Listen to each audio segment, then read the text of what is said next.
Madre mía, que hoy no es martes con Amaya, es miércoles con Amaya. Y la realidad es que si ayer no tuve el directo, me encantaría decirte que me estaba pasando algo tremendo, pero es que no me di cuenta de que era primer martes de mes, estaba en mi agenda, en mi calendario, estaba todo perfectamente programado y me fui a dar un paseo con mi marido. Y estábamos tan a gusto que se me olvidó todo. Cuando volví a casa me fui sin teléfono. Volví a casa tenía mensajes: Amaya, ¿dónde estás? Es martes. De mi equipo, que tengo un súper equipazo.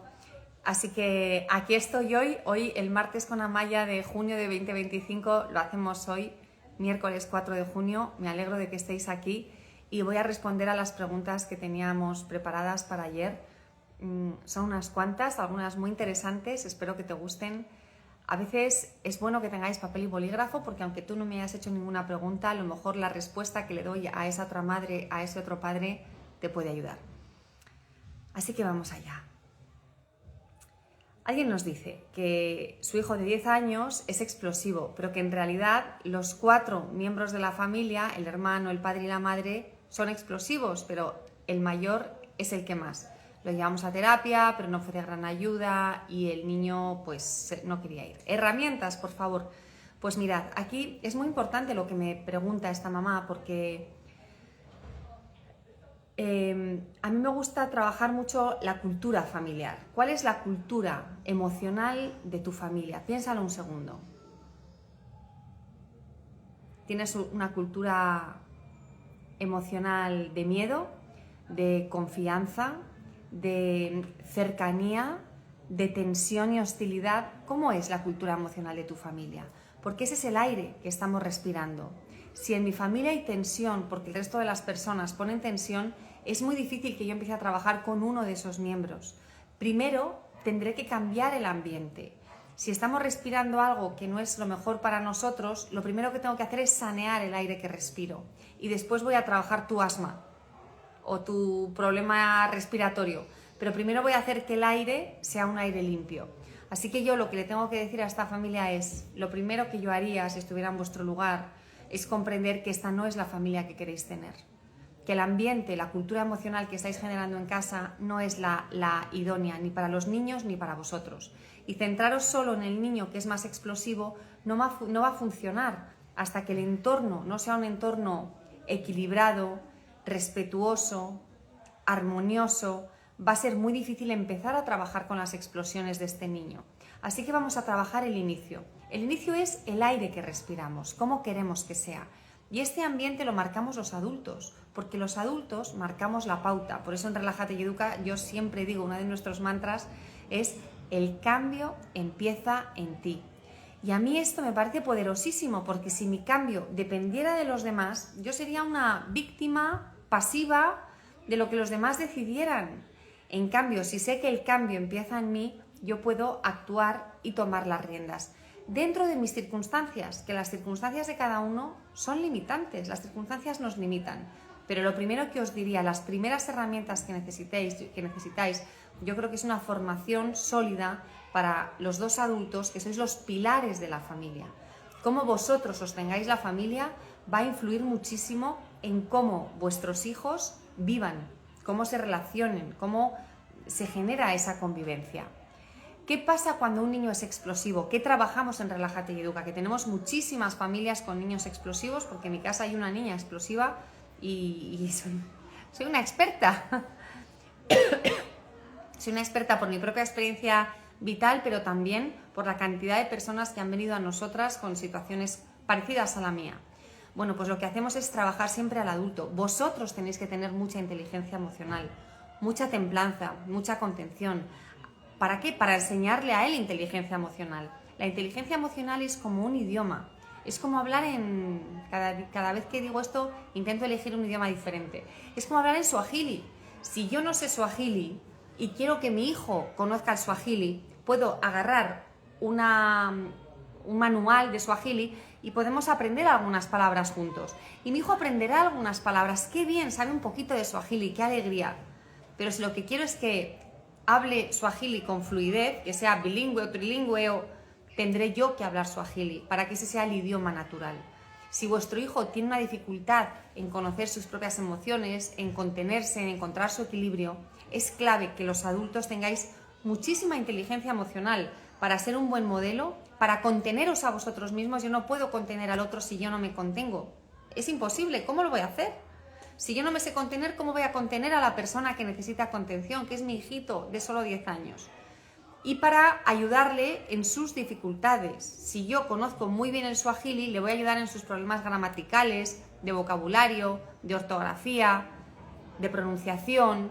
Pero si yo no sé suajili, solo voy a poder ir al manual y señalar 3 palabritas y ya está, no va a haber una integración profunda. Entonces, la clave es que vosotros, los adultos, tengáis muchísima inteligencia emocional para que a él se la podáis enseñar. Esto en el caso de esta familia y en todas. La siguiente clave es que yo me sepa contener a mí misma, porque si no me contengo, ¿cómo voy a contener al otro? Es imposible. Lo tercero es crear un clima de mucha conexión y mucho amor incondicional. Esto es fundamental porque estos niños, los niños que tienen explosiones, igual que los adultos, yo creo, no lo sé porque yo no estoy tan segura con el caso de los adultos, pero porque los que me llegan a mí son personas que tienen una visión crítica sobre sí mismos. Entonces, en los que me vienen a mí sí que lo veo, pero no sé si en otras situaciones también es así. Pero sé que los niños que tienen conductas explosivas, en todos los que yo conozco, en todos, tienen la autoestima muy debilitada, muy frágil, porque son niños que se dan cuenta de que hacen cosas que ellos, si pudieran elegir, no harían. Y eso es muy duro. Entonces, yo creo que tienen un discurso interno que es: lo hago mal, no soy buena persona, les digo burradas a mis padres, no me sé controlar, soy destructivo, ¿no? Genero unos efectos tremendos a mi alrededor y eso es muy dañino. No se quieren a sí mismos, tienen una cabecita que les dice unas cosas que son tremendas, son muy duras y conviven con esto todos los días. Son niños que sufren mucho. Todos los que yo he conocido o que he trabajado con los padres son niños que sufren mucho, tienen la vida muy difícil. Entonces es importantísimo que nosotros les demos seguridad, que les enseñemos a creer en sí mismos y a construir seguridad. Es clave, pero ¿qué ocurre? Que para eso los padres tienen que saber cómo construir esa seguridad. Si los padres tienen miedos, si los padres tienen inseguridades internas, es mucho más difícil proyectar esa confianza. Y algo que a mí me gusta mucho es decirles a los niños que tienen explosiones: esto se te va a pasar. Pero claro, si yo, el adulto, tengo las explosiones, ¿cómo le voy a decir a mi hijo esto se te va a pasar? No puedo, porque el niño me dirá: se me va a pasar, pero si a ti no se te ha pasado y tienes 50 años. Entonces, si a mí se me pasa, si yo consigo ser dueña de mí misma, a mi hijo le puedo decir con total confianza: no te preocupes, que yo te voy a acompañar para que aprendas a vivir de otra manera, a relacionarte de otra manera, a adueñarte de tus propias emociones, a verlas, a saber que están ahí, pero no a ser su rehén, a que no te arrollen y te arrastren como si fuera un tsunami, ¿no? Que te lleva y eres pasivamente actúas embestido por esta emoción. Pero lo más importante es que el adulto tenga todas esas herramientas. Así que me dice: herramientas, por favor. Las herramientas siempre empiezan en el adulto. Alguien nos pregunta: ¿cómo lograr que mi hija adolescente colabore más en las tareas del hogar? Bueno, pues esto es un poco... la respuesta es un poco ambivalente.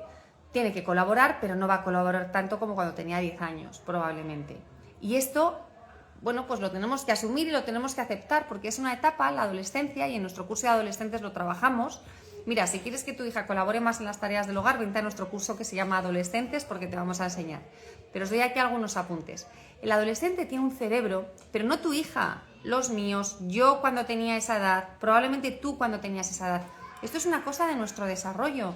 Los adolescentes tienen un cerebro que quiere mucha recompensa, ¿no? Mucha satisfacción, cosas que le molen, que le gusten, y cero esfuerzo. Colaborar en las tareas del hogar es todo lo contrario, es muchísimo esfuerzo, porque a un adolescente le cuesta mucho más que a un niño de 8 años, de 5 años, de 2 años, que están encantados de colaborar. A un niñito de 2 años le dices: lleva este vasito a la mesa, y está feliz, le encanta. A un niño de 15 años le dices: pon la mesa, y es como una tortura. Y eso es una cuestión del momento en el que están en su desarrollo. Entonces, tenemos que entender que ayudar en las tareas del hogar es cero recompensa y una montaña de esfuerzo. Entonces, ¿qué hacemos? Pues lo primero, les comprendemos.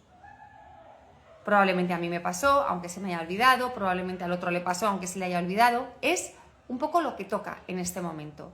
A la vez, no queremos que nuestros adolescentes sean invitados en su propia casa, ¿no? O que sean emperadores y emperatrices donde estamos los demás para servirles. No, hombre, no. Les tocará participar de la vida doméstica igual que a los demás. Eso es lo razonable y lo justo y lo mejor para ellos. Porque además es un entrenamiento para la vida futura. En la vida futura les va a tocar hacer muchísimas cosas que no quieren hacer, que no van a ser satisfactorias, que no les van a dar ninguna recompensa y les va a tocar igual que te toca a ti, igual que me toca a mí. Entonces es importante que lo hagan, pero a lo mejor lo que tenemos que hacer es ajustar nuestras expectativas y rebajarlas y preguntarles a ellos también. Es que me da un asco horrible sacar la basura y yo pienso, la tienes que sacar aunque te dé asco. Ese es mi planteamiento. El de Amaya de Miguel es ese. El de Amaya de Miguel, madre de 3 adolescentes, es ¿cómo te puedo ayudar a que te dé menos asco? ¿Te lo pongo en otra bolsa? ¿Quieres bajar tú el papel y bajo yo el orgánico? Por ejemplo. ¿De qué manera te lo puedo hacer más fácil? Porque sé que ese cerebro está en un momento único. Es decir, lo que le ocurre ahora a mi adolescente de 16 años, de 14 años, de 13 años, sé que no va a ser la norma cuando sean adultos. Están en un paréntesis de su vida, están en un momento, con un inicio y un final, se va a terminar. Entonces, ¿puedo adaptarlo? Hay algo que pasa en muchísimas casas con adolescentes. Se niegan a recoger su habitación y tienen las habitaciones tremendas. Hacían la cama todos los días cuando tenían 8 años, cuando tenían 10 años y ahora de pronto no es que no hagan la cama, es que dejan la ropa en el suelo, montañas de ropa. En mi caso, afortunadamente, no pasa, pero da igual, pasan otras cosas, pero es que lo veo en muchísimas familias. ¿Qué hacemos aquí? ¿Estar todos los días a diario peleándonos para que tengan la habitación ordenada? Yo no lo recomiendo porque realmente creo que es más dañina la pelea constante que el decirles, este es tu dormitorio, es tu terreno, tu territorio, es tuyo. Eso sí, todos los domingos, por ejemplo, todos los domingos antes de comer, la habitación tiene que estar bien. Y si necesitas ayuda, yo te voy a ayudar. Por ejemplo, o una cosa que hacemos en mi casa que a mis hijos les sienta fatal, les molesta muchísimo. Al lado de la lavadora, en mi casa cada uno de nosotros tiene un cesto de ropa sucia donde deja la ropa sucia. Y el que pone la lavadora, mi marido y yo, recoge los cestos de la ropa sucia para lavar la ropa. Pero hay una pauta y es la ropa que no esté bien colocada, la que se eche un lío, el calcetín que está medio del revés, la camiseta que está, te la quitas así y está del revés, eso no se lava. Entonces hay un cestito al lado de la lavadora donde se van quedando todas las prendas que están una manga dentro y otra manga para afuera, o en un pantalón una pernera para adentro y otra para afuera. Eso no se lava, va al cesto de al lado. Pero yo no les digo nada. De pronto, nos ha pasado hace 2 días, una hija, no tengo calcetines. Miran el cesto de los calcetines mal quitados. Inmediatamente otra hija, no tengo calcetines. Miran el cesto. Ya está, sin más. Es decir, ¿qué pauta puedo poner para no estar encima de mis hijos ejerciendo un control que ahora no necesitan? Porque en la adolescencia lo que necesitan es espacio, separarse de nosotros, pero que sepan que hay unas pautas y que son unas pautas que tienen que seguir. Yo te cuento la de la ropa, a ver si te ayuda, o la de la basura, cómo te puede ayudar para que esto que es difícil te resulte más sencillo. Pero hay que bajar las expectativas, o lo de recoger la habitación una vez a la semana en lugar de todos los días. Y si no hacen la cama, que no la hagan, es su feudo. Eso sí, si yo me encuentro con un plato encima de la mesa de la zona de los sofás, no lo recojo y lo digo, hay un plato ahí, quiero que acuérdate de recogerlo. Y a lo mejor me voy a la cama viendo el plato y no lo recojo. Mis hijos ya están acostados, yo veo el plato ahí, no lo recojo. A la mañana siguiente lo vuelvo a decir, el plato. Si mis hijos han ido al cole, les mando una foto, clac, y un emoticono de una sonrisa, por ejemplo. O de una mamá enfadada, depende, ¿no? Una cosa divertida, un gif de una mamá, de una mujer, o de un monstruito enfadado, lo que sea. ¿Y con eso lo recogen? Pues a veces sí, a veces no, a veces se lo tengo que decir otra vez. Pero entiendo que el cerebro de un adolescente no registra esa información, no la registra. ¿Por qué? Porque su cerebro le dice, esto no es importante, las cosas importantes en otra fase de tu vida, en esta fase de tu vida, son otras. Ahora bien, a mí no me asusta, no me da miedo. Yo era una niña hiper ordenada hasta la adolescencia. Y en la adolescencia me hice desordenada y yo tenía una frase que era, no, yo tengo desorden físico, pero mentalmente sé dónde está cada cosa. Y era verdad, yo sabía dónde estaba todo. Recuerdo, mi mesa de trabajo era una mesa desordenada, pero sabía dónde estaba cada papel, cada apunte, cada nota, pero había desorden. Y ahora no tengo ese desorden, tampoco soy hiperordenada, he llegado a un punto intermedio, ni lo que era antes, ni lo que fui durante la adolescencia. Es decir, la adolescencia es un periodo como de actualización de un ordenador. Cuando tu ordenador se actualiza no lo puedes utilizar. Eso pasa en la adolescencia. El cerebro está como loco, con un montón de cambios. Cuando sean adultos no van a ser así. Así que mi planteamiento es que hagan cosas, pero que en lugar de ir a máximos haya que ir a mínimos, que se respeten sus espacios, que haya unas pautas muy claras, como en mi casa con la ropa para lavar, que solo se lava ropa que está bien ordenada, ¿no? Que no está con las mangas para adentro, el calcetín dado la vuelta, y que haya mucha más flexibilidad que antes. Y sin miedo, porque eso no significa que en el futuro vayan a ser unos pasotas, unos vagos, unos cerdos. No, esto es un paréntesis temporal. Otra madre nos preguntaba preocupada porque su hija de casi 12 años ha tenido una situación en el cole con sus amigas complicada y nos dice que la niña está bien, pero que a la madre le gustaría saber lo que ha ocurrido. Yo te entiendo tan bien, es que no sabes cómo te entiendo, esas ganas, esa necesidad, esa inclinación de saber qué le ha pasado a esta niña, pero qué le ocurre. Y ¿sabes qué? Ella no te lo quiere contar. Ya está, es que no hay más. Tenemos que respetar el espacio del otro. La niña tiene que saber que tú estás ahí para ella, para cuando ella quiera, y a lo mejor nunca quiere contártelo, y está bien.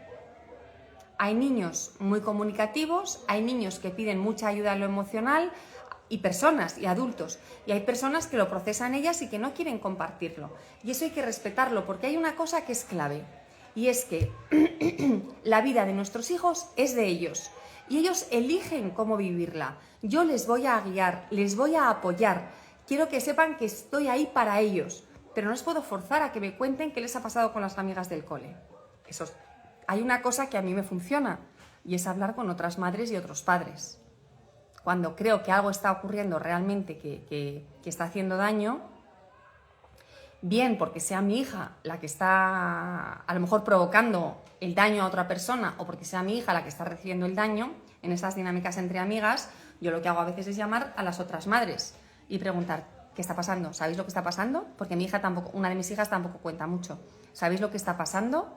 ¿Necesitamos ayudarlas? ¿Podemos hacer algo? ¿Qué ocurre aquí? Claro, yo tengo buena relación con estas personas y sé que lo puedo hablar. No es, pues es que tu hija... No, es, bueno, a ver qué pasa con estas niñas, cómo les podemos ayudar. Normalmente no intervenimos mucho, pero a veces sí que hay, ¿no?, esa palabrita, ¿no?, ese pequeño gesto de... tienes que invitar también a esta niña, o tienes que a ver cuándo sueltas el enfado, que resulta que está siendo muy largo, a lo mejor ya tienes que acortarlo porque es tu mejor amiga. Entonces, a veces esa conversación la puedes tener con otras madres, pero a tu hija la tienes que respetar. Tenemos que respetar que nuestros hijos tomen sus propias decisiones con respecto a sí mismos, porque es lo que les toca, y no contarte algo forma parte, es su derecho, tienen derecho a no contarte algo, a no ser que sean unos delincuentes y le hayan dado un puñetazo a otro niño en el cole. Ahí tienes que, no sé, ahí hay que hacer algo urgente. Pero si es que una dinámica entre las niñas no está del todo bien, a lo mejor hay que darle ese espacio. Importantísimo, que ella sepa que estás ahí para ella. Si en algún momento necesitas consejo, si en algún momento necesitas ayuda, estoy aquí para ti. Cuéntamelo, yo te puedo ayudar. Y si no quieres contármelo, no pasa nada. Hay una cosa que yo les digo a mis hijos: chicos, yo sé que hay cosas que a mí no me vais a querer contar, pero cuando os pase algo que no me queréis contar a mí, que no le queréis contar a vuestro padre, es muy bueno que se lo contéis a otras personas, a vuestros amigos, a lo mejor a un profe, a lo mejor a la abuela, porque a mí me han llegado muchas cosas de mis hijos a través de mi hermana, a través de mi madre, porque se lo cuentan a ellas y no me lo cuentan a mí. Y me parece lícito, me parece legítimo que no me lo cuenten a mí. Pero por ellos, no por tener yo información, por ellos me parece genial que lo puedan contar, que lo puedan compartir con alguien. Y eso es lo que nos importaría, porque cuando yo quiero que mi hija me cuente, tengo que pensar, ¿lo quiero por ella, porque le va a venir bien, o lo quiero para yo tener esa sensación de control?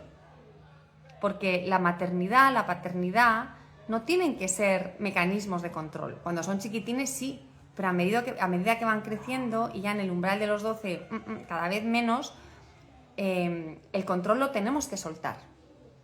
Ya tienen que están empezando, todavía son muy chiquitines, pero están empezando a adueñarse de su vida. Y está bien que les dejemos ese espacio. Alguien nos dice que su hijo de 8 años portea un osito con un fular y que el otro día lo metió en la mochila del cole sin que la mamá lo viera y al mediodía salió con el osito porteándolo. Y la madre dice que le parece fenomenal, pero que no sé si puede haber algo más profundo con ello. ¿Qué puedo hacer? Mira, yo desde fuera te diría, si fuera una niña, ni lo dudarías. O sea, es que ni te estarías haciendo esta pregunta. Una niña con una muñeca de 8 años en el fular, totalmente normal. La duda es que sea niño. Y yo te diría, olvídate, el niño está procesando ahí lo que hacen los niños cuando juegan, ¿no? Pues jugamos a las cocinitas, jugamos a papás y mamás, que es lo que está haciendo tu hijo, jugamos a médicos, jugamos a coches. Muchas cosas son cómo es la vida de los adultos, ¿no? Los conductores, las papás y los mamás, los médicos, la vida doméstica con las cocinitas. Es una de las cosas que hacen los niños. Juegan y van procesando aspectos de la vida. Si fuera una niña no me estarías haciendo esta pregunta, me la haces porque es un niño. Entonces mi primera intuición es, ¿pero por qué te preocupas? Es un niño desarrollando esta ternura que dices tú, imaginando, trabajando, procesando estos papeles, estas figuras de los adultos. Es algo muy habitual. Ahora bien, lo que me llama la atención es tu duda, tu intuición. Probablemente aquí hay una intuición de una madre que dice, yo creo que mi hijo me está transmitiendo algo, si no, no me estarías escribiendo con esto. No sé si es solo por el género, que si fuera una niña ni me lo habrías preguntado, pero como es niño no suena más raro, y yo, si solo es eso, yo me olvidaría, no le daría ninguna importancia, pero ¿es posible que tú tengas esa intuición porque percibes más cosas? Porque una de las cosas que yo trabajo mucho con mis alumnos es a escuchar su intuición. La intuición es clave. Pero hay veces que la intuición está aquí, bajita, chiquitina, en esta neurona de aquí atrás, y no le damos espacio. Y hay que darle espacio. Y yo me pregunto, ¿hay que dar espacio a alguna intuición que tú tengas? ¿Qué puede estar pasando aquí? Y lo mejor que puedes hacer para averiguar si hay algo o no hay algo es intentar generar una conversación, pero una conversación que no sea un interrogatorio, sino una conversación informal, a ver si tu hijo te cuenta qué siente cuando está con su bebecito en su portabebés, a ver si él puede decir algo. Por lo demás, a mí me parece muy normal, ¿no?, que un niño de 8 años quiera jugar a papás. ¿Qué es lo que está haciendo tu hijo? Es que los niños de 8 años juegan a papás y mamás.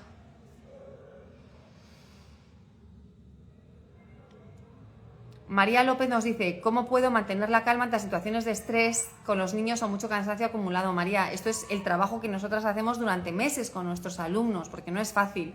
Lo único que te puedo decir así de rápido, y es una respuesta rápida, pero de verdad contundente, es la clave no es tanto qué hacer en las situaciones de estrés o de cansancio, sino cómo elimino las situaciones de estrés y de cansancio. Esa me parece la clave. ¿Qué puedo hacer para reducir las situaciones de estrés y de cansancio en la familia? Fijaos que esto lo he contado algunas veces porque me invitaron a dar la conferencia inaugural en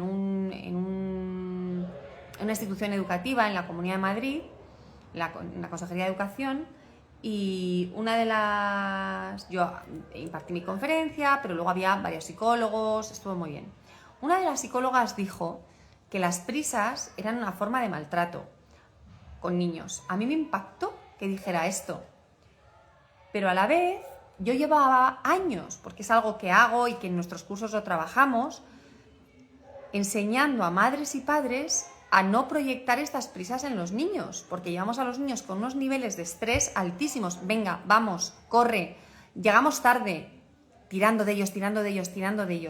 Y yo me imagino que estos niños tienen que vivir siempre con un estrés, es como la fusta en los caballos, ¿no? Zaca, zaca, zaca, zaca. Entonces yo entendí muy bien a esta psicóloga que dijo Las prisas son una forma de maltrato. Si es algo puntual que ocurre un día no pasa nada, pero si todas las mañanas, todas las tardes para acostarse, todos los días para ir a clase de nataciones, venga, vamos, corre, rápido, realmente entiendo que estamos alterando el equilibrio de los niños y que les estamos haciendo daño y les estamos perjudicando.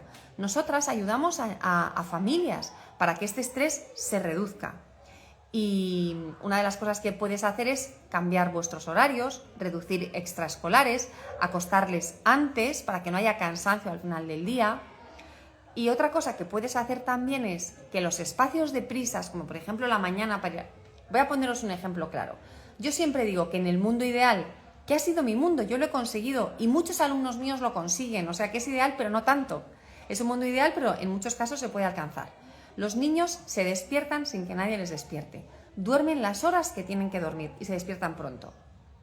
Para que la mañana sea una mañana lenta, pausada, a ritmo infantil, no a ritmo de adulto. Porque el adulto pasa por las mañanas como un espacio que no existe, pero los niños que viven en el aquí y en el ahora viven la mañana como cualquier otro momento del día. Y nosotros no les dejamos. Venga, corre, vamos, vamos, vamos, vamos. ¿Qué hay que hacer para que mi hijo se levante a las 6 de la mañana, a las 6:30 de la mañana, a las 7 sin despertador y sin que yo le levante? Se tiene que acostar pronto. ¿Qué tengo que hacer para que se acueste pronto? Tengo que cenar antes. ¿Qué tengo que hacer para cenar antes? Eliminar extraescolares. ¿Cómo voy a eliminar las extraescolares? Bueno, pues ahí tienes que elegir. Y esto no es para siempre, porque tener las extraescolares a lo mejor dentro de 2 años, pero tal vez en este momento la extraescolar la tiene que tener a las 4 de la tarde. Sé que en algunos países como España, esto que estoy contando no se puede hacer porque los padres llegan a casa a las 4 de la tarde, a las 8 de la tarde. Si tú llegas a las 8 de la tarde no puedes acostar a tus hijos a las 8, que es la hora a la que yo te recomiendo que les acuestes. Cuando son pequeños. Pero piensa qué tengo que hacer, qué medidas tengo que tomar para que nuestra vida no sea una vida con tanto estrés y tantas prisas y tanto cansancio. Tengo que cambiar mis horarios, tengo que cambiar mi carga de obligaciones, tengo que simplificar mi vida, tengo que pedir ayuda y todo eso normalmente se puede hacer. Con estructuras y con sistemas se puede hacer. Y otra cosa es que si el padre, la madre, en este caso María, está muy trabajada, muy equilibrada, muy sólida, muy consistente, es capaz de vivir esos momentos, que son momentos de transición, normalmente en la mañana antes de ir al cole, la noche antes de acostarnos, no desde el estrés propio de la madre, sino desde la calma, aunque esté cansadísima, desde la calma y acompañándoles a ellos y no azuzándoles, venga, venga, vamos, vamos, vamos, vamos. Porque si mi hijo tiene que levantarse por las mañanas, vestirse, desayunar, preparar la mochila, ponerse los zapatos, se me ha olvidado, lavarse los dientes, lavarse las manos, coger la mochila, ponerse los zapatos y salir por la puerta, yo lo puedo hacer, puede estar 45 minutos a una hora, venga, vamos, vamos, vamos, venga, venga, venga, todavía no lo has hecho, pero si no estás vestido, pero no te he dicho que te vistieras, ese es un camino.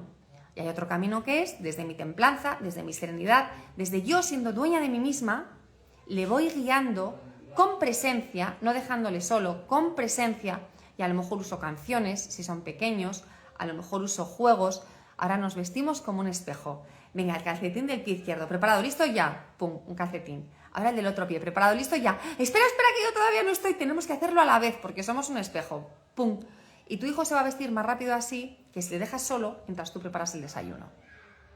Si os vais ya vestidos a la cocina a desayunar y vais haciendo un tren, chucu, chucu, chu, vamos, el tren de ir a desayunar, o contándole un cuento, va a ser mucho más fácil que no se te despiste y no se te pierda. Entonces, si tú eres la persona que contiene y guía por todas esas transiciones y la guía la haces desde la conexión y el buen rollo, va a ser mucho más fácil que eso tenga un ritmo ligero, sin estrés. Pero para eso, vuelvo a la primera respuesta que he dado hoy. El adulto tiene que estar hiper trabajado, porque si yo no estoy trabajada, en cuanto ocurra algo, voy a saltar. Voy a tener una explosión. Voy a volver al vamos, vamos, venga, venga, que te he dicho que no me haces caso. Voy a volver al cabreo, voy a volver a generar hostilidad y mal rollo. Y entonces, pues vamos a volver a lo anterior. Primero, tú tienes que estar muy sólida. Desde tu solidez, desde tu equilibrio, puedes guiar a los niños para que incluso en momentos donde hay poco tiempo, todo vaya muchísimo más fluido.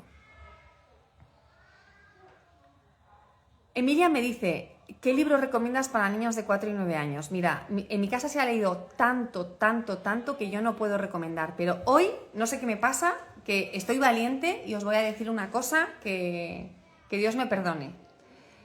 En mi casa se ha leído muchísimo, ha sido la actividad principal de la familia, yo creo que ha sido la lectura. Desde que mis hijos eran muy chiquitines, todos los días había una hora de lectura en el sofá por la noche, con luces bajas, solo luces dirigidas a los libros, durante años, durante muchísimos años. Primero nosotros les leíamos, luego algunos empezaron a leer solos, todo enfocado al placer, no al aprendizaje, al placer. Y luego ya cada uno leía lo suyo, tumbados en el sofá, tirados en la alfombra. En mi casa siempre se ha leído muchísimo. Tengo una hija a la que le tenemos que prohibir leer, porque si no, no hace otra cosa. Entonces yo no voy a recomendaros libros, pero sí os voy a decir una cosa. Id a una biblioteca y elegid los libros bonitos, los que os gusten. Y no penséis que los libros tienen que ser pedagógicos o educativos. Si están en contra de vuestros valores, pues no los cojáis, ¿no? Si son libros de mal gusto, no sé, machistas, si son libros brutos, no los toméis prestados o no los compréis en la tienda. Pero si son libros bonitos, emocionantes, divertidos, tiernos, y no necesariamente, y aquí es donde me siento valiente, no necesariamente libros de cómo conseguir que mi hijo no se enfade, cómo conseguir que mi hija consiga las emociones, cómo conseguir que mi hija reconozca que tiene este problema emocional. No les lavéis el cerebro todo el rato a vuestros hijos a través de la lectura. La lectura te forma siempre, siempre, siempre es súper formativa porque te pone en contacto contigo misma. Te enseña mundos, te abre la cabeza, te hace imaginar cosas, te lleva a universos únicos, a veces porque son historias tremendamente visuales, otras veces porque la narración es una narración wow, increíble, otras veces porque son cosas tan cotidianas y tan normales que se genera una identificación. Así que buscad cosas que a vosotras os resulten bonitas o tiernas o potentes por lo que sea, o divertidas. A lo mejor hay libros que son de reírse, ¿no? Yo recuerdo los libros sobre las cacas, a los niños les encantan. Nosotros teníamos uno de cacas de muchos tipos de animales y los leíamos una y otra vez. Y aunque en mi casa había muchos libros, creo que no es necesario que haya tantos libros, porque es muy bueno volver a leer y volver a leer y el mismo libro y el mismo libro y el mismo libro y el mismo libro. Igual que a los niños les cantas la misma canción 1000 veces, les cuentas el mismo cuento 1000 veces, si ven pelis, que mis hijos no veían pelis, pero si ven pelis quieren ver la misma peli 1000 veces, entonces no se necesitan muchos libros, se necesitan pocos y buenos. ¿Cómo sabes si un libro es bueno o no? Si le gusta a tus hijos. Y otra recomendación, que no sean libros basados en películas, porque ahí se cierra la posibilidad de imaginarse. Tienen que ser libros vírgenes, ¿no? Que no tengan nada que ver con vosotros. Así que yo os recomiendo que vayáis a la biblioteca, un día a la semana, súper actividad, todos los martes por la tarde biblioteca, todos los sábados por la mañana biblioteca, y estéis ahí una hora, depende de la edad de vuestros hijos, podéis estar más o menos, que agarren libros y unos cuantos se van a casa, otros se leen en la Biblia y todo está bien si no hay nada, si no hay nada feo, ¿no? Violento o no sé, o que os parezca que no tiene que ver con vuestros valores. Pallina, que siempre estás por aquí, hola, te mando un beso, nos cuenta que su hija de 8 años pega, tiene problemas con la hermana pequeña de 4 años, la pequeña la reconoce como líder. Bueno, aquí tenéis que hacer un trabajo fuerte porque tenéis una niña con una dificultad emocional, tenéis una niña explosiva. Como decía antes, a los niños explosivos se les ayuda desde la entereza de los padres. Esto es lo primero. Después se los ayuda con inteligencia emocional. Como esto ya lo he contado al principio, no lo voy a repetir. Lo que sí quiero añadir, cuando tenéis a un niño que se mete con otro, que ataca, que agrede, que chincha, que molesta, al que recibe estos ataques, le tenéis que enseñar a poner límites. Le tenéis que enseñar a fortalecerse. Es clave y es una gran oportunidad. Fijaos, a nosotros nos pasaba eso con mi hijo mayor y la siguiente, que se llevan 1 año y medio, y el padre durante años le ha dicho a la niña, es que tú, gracias a tu hermano, vas a aprender muchísimo. Gracias a tu hermano vas a saber poner límites. Madre mía, lo que estás aprendiendo gracias a tu hermano, le decía cada vez que el hermano se metía con ella. Y ella pasó de ser como una mujer víctima de violencia de género, porque cuando eran muy chiquitines, que tendrían a lo mejor 2 años y 3 y medio, o 3 años y 4 y medio, no recuerdo exactamente, y él la trataba fatal, tenía unos celos horribles, y ella se humillaba y se humillaba y se humillaba porque le tenían un altar. Pues hemos pasado de eso a a que tienen una buena relación, pero mi hija ha aprendido a poner límites, a ignorar, a no cargarse con el juicio de su hermano, a no aceptar sus críticas, sus chantajes, sus ataques. Ella ha conseguido, ¿no?, como si fuera impermeable, pasar, comprender que era una dificultad de él y no algo que le estuviera pasando a ella. Esto lo hemos enseñado. Cuando tu hermano se mete contigo, no es por algo que te esté pasando a ti, es porque él está mal. Esto se lo hemos contado, lo ha entendido, y entonces cuando veía que ahora ya no ocurre al hermano mal... Hasta mañana, tesoro. Cuando veía al hermano mal, ella entendía, bien, esto no tiene nada que ver conmigo, es mi hermano que tiene una dificultad porque tiene celos. Entonces hay que enseñar a esa persona a comprender la situación, hay que darle mucha inteligencia emocional y aprender a poner límites. Una de las cosas que yo le decía a mi hija, y esto también os lo planteo, porque también ocurre a veces entre amigos, cuando alguien está en una relación tóxica, cuando los niños están con relaciones de las feas, o soy tu amiga, mañana no, y puedes jugar conmigo, mañana no, solo puedes jugar conmigo si haces no sé qué, si no, no quiero jugar contigo, hoy juegas al fútbol en nuestro equipo, mañana no. Bueno, pues a estos niños hay que enseñarles que eso es una relación tóxica. Yo le decía a mi hija, nunca, nunca, nunca jamás en tu vida elijas a una persona que te trate como te trata tu hermano en este momento de tu vida. Nunca, ni como amigo, ni como novio, ni como amiga, ni como nada, de ninguna manera. O sea, a tu hermano le tienes que aceptar porque vive en casa, pero nunca te juntes con personas que te traten como tu hermano. Es decir, aprovechemos estas oportunidades que nos pone la vida para enseñar al que parece que es más débil y más frágil, para identificar relaciones que no son relaciones sanas. Y hay que ayudar mucho al que tiene esta conducta agresiva porque algo le pasa. Y hay que enseñarle cuál es tu dificultad emocional, por qué te sientes así, qué significa tu hermana para ti, por qué tiene esta conducta agresiva hacia ella. Querría ser hijo único, claro, yo te entiendo, es que ser hijo único está muy bien, pero hay que hacer un trabajo de inteligencia emocional muy fuerte. ¿Qué solemos hacer? Le regañamos, le castigamos, y entonces el malestar que tenía por tener a la pesada de su hermana al lado, el malestar aumenta. ¿Contra quién va a soltar ese malestar? Siempre precisamente contra la hermana.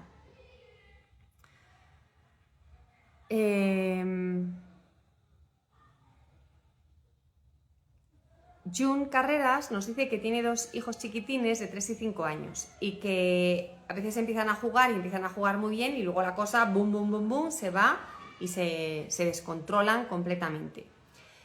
En estos casos, yo os animo a que pongáis unas pautas de cómo se puede jugar. Os voy a poner un ejemplo. Mis hijos, estos 2 de los que os hablaba antes, el mayor y la siguiente, jugaban al fútbol cuando eran pequeños. Y jugaban muy bien hasta que empezaban a jugar mal. Si la pequeña metía un gol de más, pues el mayor lo pasaba fatal. Y viceversa. O el mayor se ponía un poco agresivo y entonces ella metía muchos más goles de repente porque estaba cabreado, porque la otra le había metido un gol. Bueno, en fin, terminaban llorando, mal, peleados. Entonces pusimos una pauta y es que no se podían celebrar los goles o que no podían jugar en 2 equipos distintos, que tenían que estar los 2 en un equipo. Poníamos obstáculos delante de la portería y tenían que coordinarse para meter los goles juntos. Bueno, pusimos unos límites, unas estructuras y se respetaban, y si alguna vez no se respetaban se dejaba de jugar al fútbol, porque claro, las estructuras y las normas se ponen para que se cumplan. No se cumplen, pues chicos, una temporada sin jugar al fútbol porque es que no estáis preparados para jugar al fútbol, porque lo pasamos fatal, así que habrá que jugar a otras cosas hasta que de nuevo estéis preparados. Cuando creáis que estéis preparados nos lo decís y volvéis a jugar al fútbol. Que con niños pequeños esto se puede hacer, con niños adolescentes ya no, pero con niños pequeños te van a hacer caso.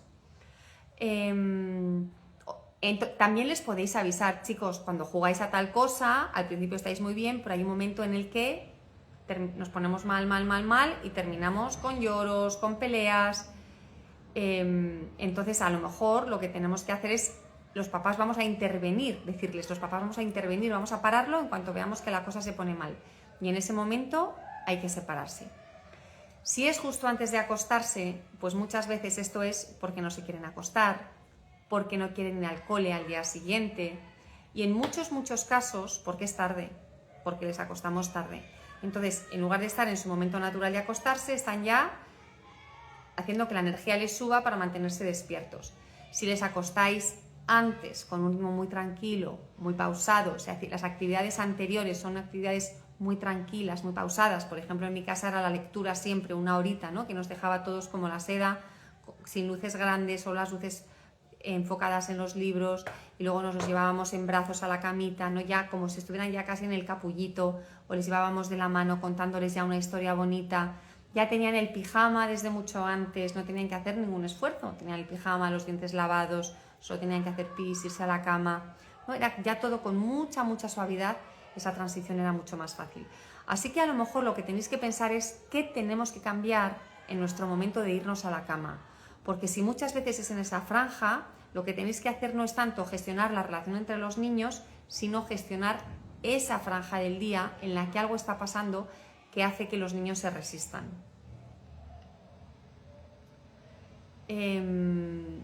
¿Cómo abordar los celos entre hermanos? ¿Hay que ser equitativos aunque tengan necesidades diferentes? Ejemplo, cojo al de 2 años en brazos y el de 4 me pide que lo coja él. ¿Qué hago? ¿Dejo al de 2 y cojo al de 4? Realmente el que tiene más edad para ir de brazos es el de 2 que el de 4. Mira, tu hijito de 4 lo que quiere es tener todo ese cariño y todo ese afecto que ve que le estáis dando al de 2. Un niño de 4, tu hijo pequeño cuando tenga 4 años y el otro tenga 6, para ti seguirá teniendo edad de ir en brazos, porque es el chiquitín. Si solo tuvieras un niño de 4, tendría edad de ir en brazos. No hay una edad para no ir en brazos, no existe esa edad. La edad para no ir en brazos es cuando el niño decide que ya no necesita ese tipo de vínculo. Hasta entonces, en el mundo ideal, se lo damos todo el rato, todo lo que podamos. No es una cuestión de edad. Pero aquí tenemos que atender a la realidad. ¿Qué hago yo con 2 niños tan pequeños? Los 2 quieren estar en brazos. Pues como le decía a una madre el otro día, que tiene el mismo problema, siéntate en el sofá. Si tú estás con el 2 en brazos y el de 4 quiere brazos, dices, claro que sí, a ti también te voy a coger, porque soy una mamá con 2 piernas. Vámonos al sofá y cada uno encima de una pierna. Pero penalizar al mayor sin ese amor, sin ese afecto físico, solo porque ha nacido antes, solo porque tiene 4 años, no le va a ayudar. Cuanto más le penalices, cuanto menos le des lo que te está pidiendo, más necesidad de ello va a tener, más carencia va a tener, más lo va a necesitar. Así que yo lo que haría sería darle, e incluso sin que él te lo pida. Anticípate tú y agárrale tú, dale besos tú, cógele tú en brazos. No hay una edad buena para ir en brazos y otra mala. Tu hijo te está pidiendo atención y está viendo que se la está llevando el de 2 años. Imagínate cómo se sentirá el pobre. Tenía toda la atención y ahora tú consideras que él ya no la necesita, que la necesita el peque porque es chiquitín. Tu hijo de 4 años necesita muchísimo todavía, pero muchísimo. Haz todo lo posible para dárselo. Y además os voy a decir algo que es difícil de entender, pero de entender es fácil, perdón, de sentir o de aplicar después. Y es que para el niño de 2 años, darse cuenta de que tiene que fastidiarse porque mamá está con el de 4 es muy bueno. Aunque se enfade, aunque llore, porque va a respetar el espacio del otro. Siempre obligamos a que sean los mayores los que cedan ese espacio. Y lo empiezan cediendo con 4 años y lo siguen cediendo con 15 y lo siguen cediendo cuando tienen 40. En el reparto de la herencia, cuando hay que cuidar a los padres, son los privilegiados los pequeños. ¿Por qué? El de 4 os está pidiendo amor, cariño, mirada, presencia. Yo se la daría. Y con esto van a ganar los 2. El de 2 va a tener que aprender que no es un privilegiado y que tiene otro hermano al lado y que tiene que compartir la vida con él y que no es diferente. Y el de 4 se va a dar cuenta de que, menos mal, yo también tengo esa mirada, esa atención y es muy importante. Voy a ir a otras 2 preguntas que me dejasteis aquí en Facebook. Jenny Set nos dice que su hija de 4 años copia a las amiguitas. Pues claro, es que ¿qué va a hacer? Es que tiene 4 años y nos dice Jenny Set, es que no tiene opinión propia. Pues es que tu hija se está haciendo, se está formando. ¿Cómo va a tener opinión propia? Hay niños que lo hacen antes y niños que tardan más y eso no es malo. Mirad, yo tengo una hija que es súper asertiva, tiene las cosas clarísimas, tiene 15 años, pero clarísimas. Pero con 4 años, con 5 años, con 6 años, si tenía que elegir un helado, le preguntaba a su hermano porque era incapaz de tomar la decisión. No sabía qué helado quería. Así que no tengáis prisa. No pasa nada porque con 4 años la niña no sepa si le gusta más el color verde o el color naranja. Si quiere correr o no quiere correr. Si la otra niña corre, ya va.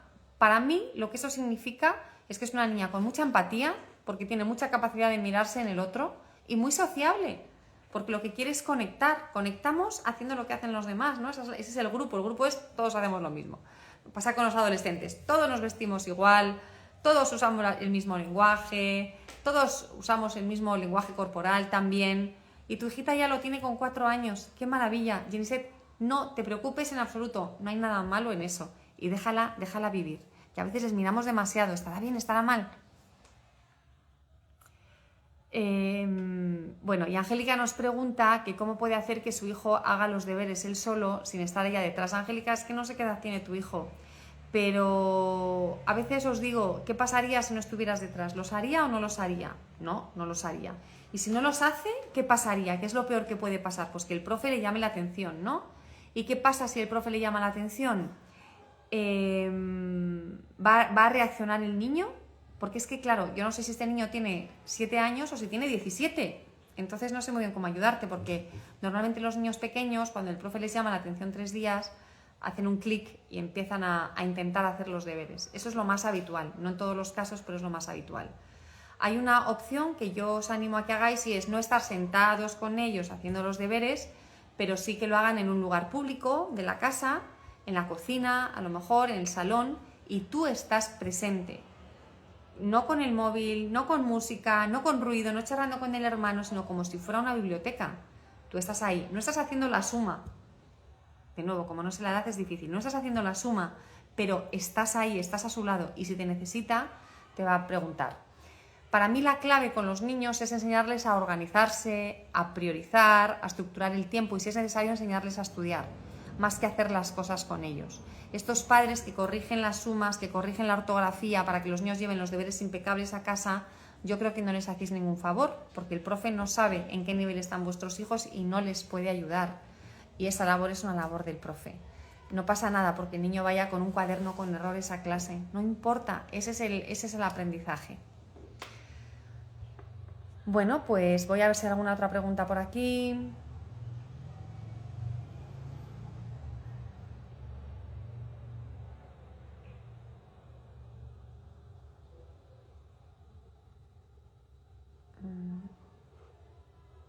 A ver. Pues no veo más preguntas. No sé si me estoy perdiendo alguna, pero a los que estáis escuchando el podcast, sigo aquí. Mi hija de 7 años, nos dice Charlie, no me responde cuando le pregunto algo, me desafía con la mirada o me queda mirando como si tratara de hablarme por telepatía. ¿Algún consejo? Me gustaría saber qué le preguntas. Porque si estáis en la mesa y le preguntas, corazón, ¿qué quieres? ¿Te sirvo ensalada? Si no te responde, a lo mejor le tienes que dejar que se sirva a ella, que tiene 7 años. Si le estás preguntando qué tal has estado hoy en el cole con tus amigas y no te responde, a lo mejor es que no quiere hablar de eso a la salida del cole y eso lo tienes que respetar. Pero normalmente lo que pensamos es que son nuestros hijos los que tienen que cambiar, esto pasa muchas veces y yo, como os he dicho siempre, creo que el cambio empieza en uno mismo, empieza en el adulto. Si yo tengo un hijo que no me responde cuando le pregunto, a lo mejor lo primero que hago es dejar de preguntarle, que esto me ha pasado con mis 3 hijos. Si yo a la salida del cole les preguntaba qué tal te ha ido en el cole y me decían bien, y ya, o no me acuerdo, pues yo ya me daba cuenta después de 4 días que no tenía sentido preguntar porque o ya se les había olvidado o estaban en el presente y el colegio ya quedaba muy atrás, o en otras edades no les apetecía nada volver a hablar del cole ni contarme nada. Entonces yo quiero que mis hijos cambien y me cuenten. Pues sí, yo quisiera que el mundo fuera de otra manera, que no hubiera guerra ni en Ucrania, ni en Gaza, ni en Sudán del Sur, pero la realidad es que mis hijos no me cuentan y yo tengo que respetar esa realidad. Entonces, ¿qué hago? Cambio yo, no cambian ellos. Y una de las cosas que yo hago es dejar de preguntar. Curiosamente, en el momento en el que yo he dejado de preguntar, se han abierto las puertas en muchos momentos de la vida y me han empezado a contar más cosas. Pero No sé muy bien a qué situaciones te refieres, ni la de tu niña, así de 7 años, pero no sé qué tipo de preguntas son. Bueno, pues yo creo que hemos terminado por hoy. Os doy las gracias una vez más por haber estado aquí este martes, que se ha convertido en un miércoles, y como siempre nos vemos el mes que viene, el primer martes de julio. Esta vez espero que sí, que no me vaya a dar un paseo con mi marido. Te mando un beso enorme, que estés muy bien y nos seguimos viendo aquí en Relájate y Educa. Adiós, hasta pronto.